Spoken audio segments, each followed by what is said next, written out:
नमस्कार मित्रांनो, स्वागत आहे तुमचं अमोघ चॅनलवर। उद्या तिथी असेल कार्तिक महिन्याची शुक्ल पक्षाची सप्तमी।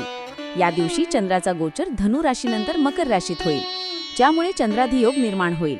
त्यासोबतच रोचक राजयोग सक्रिय राहील आणि पूर्वाषाढा नक्षत्रात त्रिपुष्कर योग तयार होणार आहे।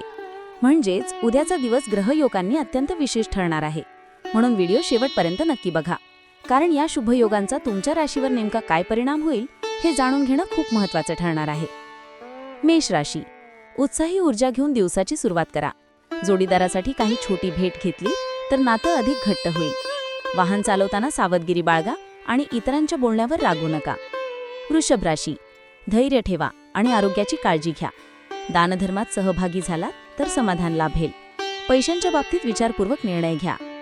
मिथुन राशी, भाग्य तुमच्याशी आहे। मुलांबरोबर वेळ घालवा आणि कामातील बदल टाळा। धार्मिक कार्यात सहभाग घेतल्यास मानसिक शांती मिळेल। कर्क राशी, कामात अनुभवी लोकांचं मार्गदर्शन मिळेल। सरकारी नोकरीची तयारी करणाऱ्यांना शुभवार्ता मिळू शकते। घाईगडबडीत निर्णय घेऊ नका। सिंह राशी, खर्चावर नियंत्रण ठेवा आणि शत्रूंवर लक्ष ठेवा। ध्यानधारणा केल्यास मनःशांती मिळेल। आज धर्मकार्यात सहभागी होणं शुभ ठरेल। कन्या राशी, इन्कम वाढण्याचे संकेत आहेत। नवीन ओळखी लाभदायी ठरतील। कामासाठी मिळालेला सल्ला उपयोगी पडेल। तुला राशी, अडकलेली कामं पूर्ण होतील। प्रवासात नवीन संधी सापडतील। जर कुणाला पैसे दिले असतील तर ते परत मिळण्याची शक्यता आहे। वृश्चिक राशी, काम पुढे ढकलू नका। वरिष्ठांसोबत बोलणे लाभदायी ठरेल। दूरवरून आनंददायक बातमी मिळू शकते। धनु राशी, महत्त्वाच्या व्यक्तींशी भेट होईल। अभ्यासात लक्ष केंद्रित ठेवा आणि आनंदात वेळ घालवा।